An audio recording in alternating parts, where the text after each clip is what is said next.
What's going on, Skullbrains? Welcome to Skullbrain TV. It's time to find out if Richard survives his fiery demise in the next issue of The Ancestral Trail.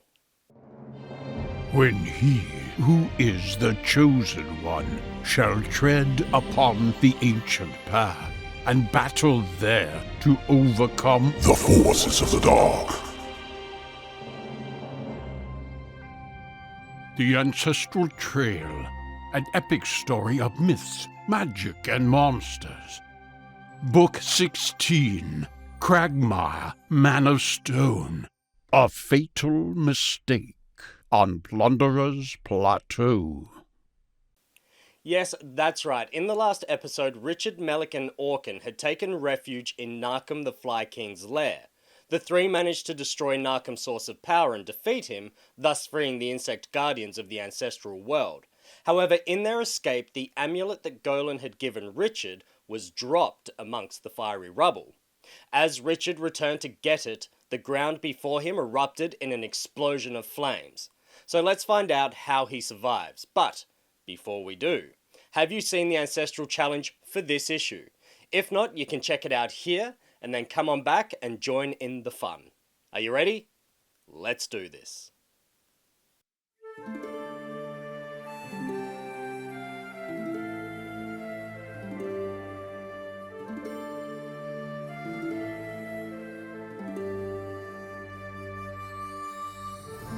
On the 16th day, a treasure burned needs water thrice.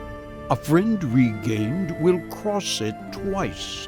But water once brings danger near. The rocks themselves a source of fear. A rolling stone unlocks the jail. Flight from there to no avail. Cunning holds the key to all. Death comes from a final fall.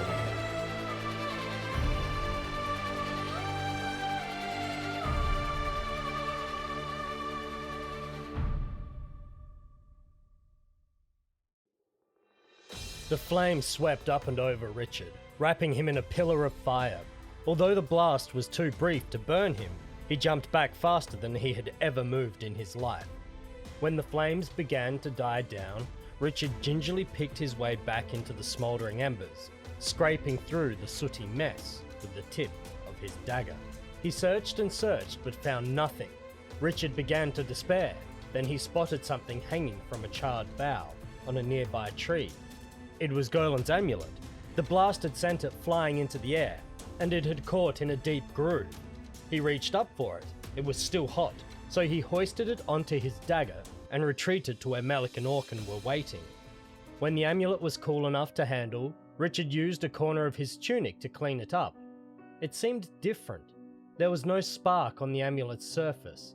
Had it been ruined by the fire?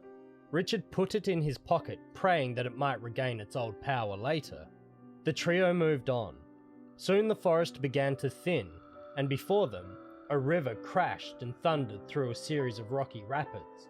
Although the current was fast, it flowed between large, flat-topped boulders that made perfect stepping stones. The three crossed the rapids and regrouped on a boulder on the opposite bank.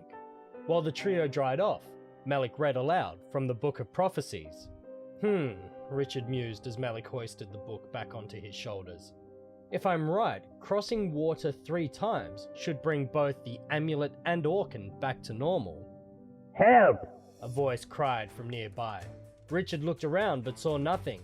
Help me! The plea came again. I'm trapped under the rock! Richard slid down from the boulder. Between the base of the rock and the ground gaped a narrow crevice. "Who are you?" he shouted.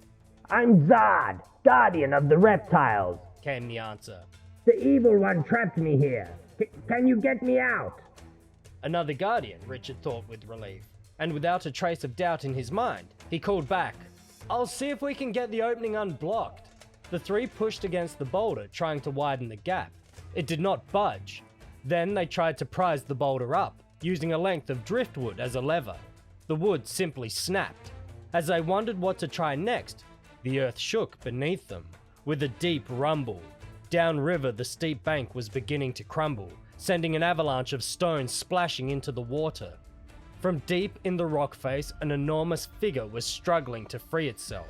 It thrashed about, clawing at the rock with massive limbs until it finally stood in the open. It was a gigantic man, made entirely of stone. His craggy features swiveled about before fixing on the companions. Then he grinned. From where they stood, the trio could hear the grating sound as the stone man's cheeks creased. He began to walk towards them. Every time his monstrous feet hit the ground, they heard the crunch of rubble being disintegrated underfoot. Richard was in despair. Their weapons would be useless against this creature. They could only run. Never mind me! Zard shouted from beneath the boulder. Get away from Cragmar! He's here to stop me getting out. He won't touch me so long as I'm still in the Evil One's prison. Save yourselves! As Richard's mind raced, he had an inspiration. Above them at the top of the bank loomed a large boulder, balanced on 3 tiny rocks. A slight shove might send it rolling down the slope. Get to the top quickly, he shouted. Melik and Orkan started up the slope as fast as they could go. Standing by Zard's prison, Richard waved his arms to attract the stone man's attention. Cragmar's brow ground audibly into wrinkles, and he quickened his pace. Richard ducked behind the boulder and made his way uphill, keeping well out of sight. He joined Orkan and Melik at the top, at the same time as the stone man reached Zard's prison. While Cragmar searched about in confusion, Richard hurriedly explained his plan to the others. Cragmar raised his pebbly eyes and saw his foe trying to hide under a large boulder at the top. Cragmar frowned. Then he started up after them. When the stone man was halfway up the slope, Richard shouted a command. 1, 2, 3, heave! The boulder came free and thundered down the slope, heading straight for Cragmar. There was no way the stone man could escape being smashed to rubble. Then at the last moment, the boulder hit a rocky outcrop and bounced slightly off course. It skimmed past Cragmar and continued down the river. Even in failure, Richard's plan had an unexpected success. As the boulder smashed its way downhill, it struck Zard's prison, shattering the rock that trapped him before plunging into the rapids. When the dust cleared, Richard saw a slither of movement. A large lizard bounded from the debris and ran uphill towards him. Cragmar saw none of this. The shock of his narrow escape had made him lose his footing and tumble to the ground. When he picked himself up, he had eyes only for his 3 enemies. In his single-minded fury, he was oblivious to the dark shape that darted past him through the undergrowth. Only when he saw Zard standing beside the others did Cragmar realize what had happened. He let out a bellow of anger and crashed heavily towards the fugitives. The chase had started in earnest. Zard led the way, urging the others to follow him as he leaped nimbly over the plateau. For a while they made good progress, using the advantage of high ground to lengthen the gap between them and Cragmar. When the stone man reached the top, the tables turned. Although Zard on his own could have easily outrun him, the Guardian was hampered by his new allies, who could not keep up the pace. More and more frequently, he found himself having to stop to let them catch up.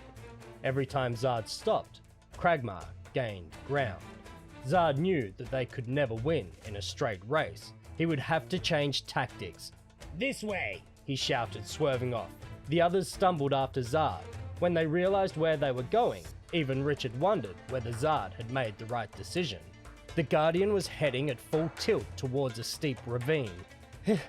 It's a dead end, Richard panted, skidding to a halt by the cliff edge. He could see no way down the precipice, and Cragmar was storming ever closer. The ground shook and small rocks began to tumble from the lip of the ravine. Get under cover, Zard commanded. Don't mind Cragmar. He'll come after me first, because he'll be in big trouble if the Evil One finds I've escaped. You'll be fine so long as you stay out of sight. Meanwhile, I've got a trick or 2 up my sleeve. Go, quickly, here he comes. The 3 barely had time to hide behind a boulder before Cragmar arrived at the ravine. The ground shook as he stomped up to Zard. Richard feared the boulder would be dislodged, but it stayed firm. He peeped around the edge, unable to resist the chance of a ringside view. He was puzzled by what he saw. Zard was dancing to and fro at the edge of the ravine. He made no effort to escape. Instead, he seemed to be deliberately taunting his adversary. Richard stifled a cry. The Guardian had leaped onto the giant's craggy face. Cragmar pushed the lizard off with a raspy brush of his stony hands. His brain was too slow to entertain even the idea of puzzlement. He knew who his enemy was, and he knew that he was near enough to catch him, and that was all that mattered. He reached out a rocky fist and grabbed for the lizard. Zard evaded Cragmar's clumsy swipe with ease. Cragmar tried again, and again Zard sprang to safety. The stone man closed in, his features shedding a fine powder of ground stone as they furrowed in concentration. For a third time he snatched at the Guardian, and again Zard evaded the fist. This time, however, Zard had miscalculated.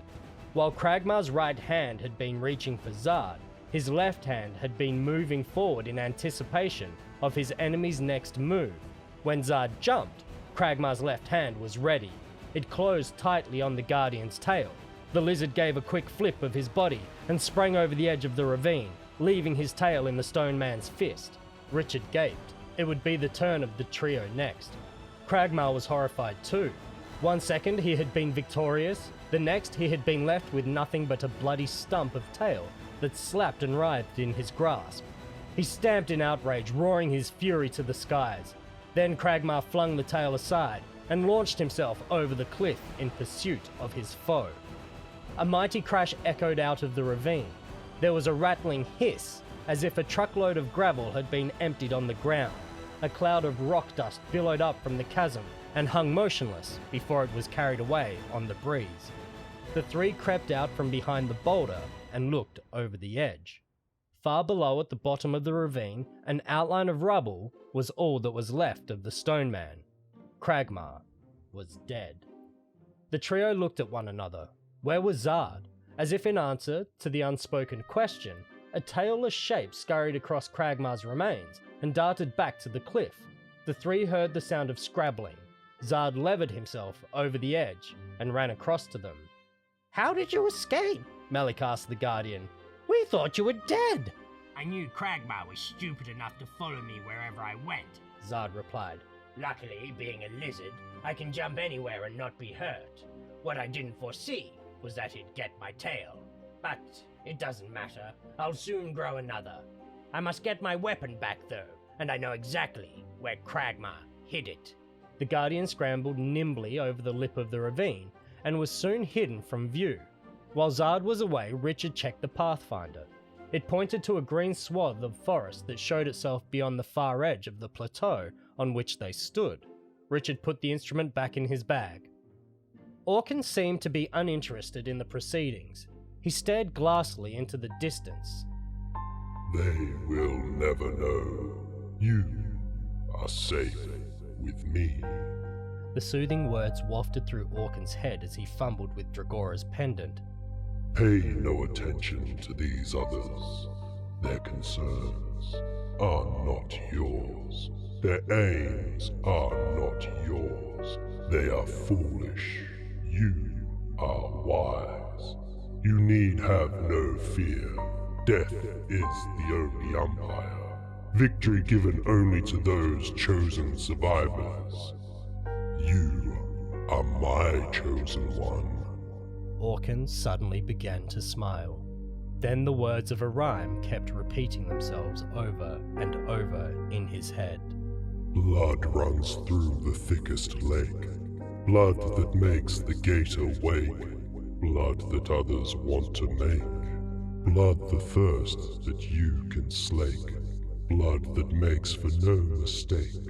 Blood the prize that you can take. Blood, the blood of those you hate. Richard watched through slitted eyes as Orkin drifted further and further into his own private world. The soldier thought he was unwatched and made no effort to conceal the emotions that flashed across his face. Richard had just decided to confront Orkin when a noise came from the ravine. It started as a series of squeaks followed by a deep groan. The groan developed into a tumultuous thunder that he knew all too well. The ground shook beneath his feet as another avalanche rocked the plateau. This time it came from the section of cliff down which Zard had disappeared.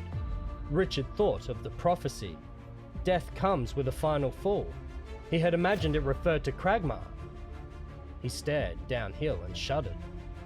what if it referred to Zard?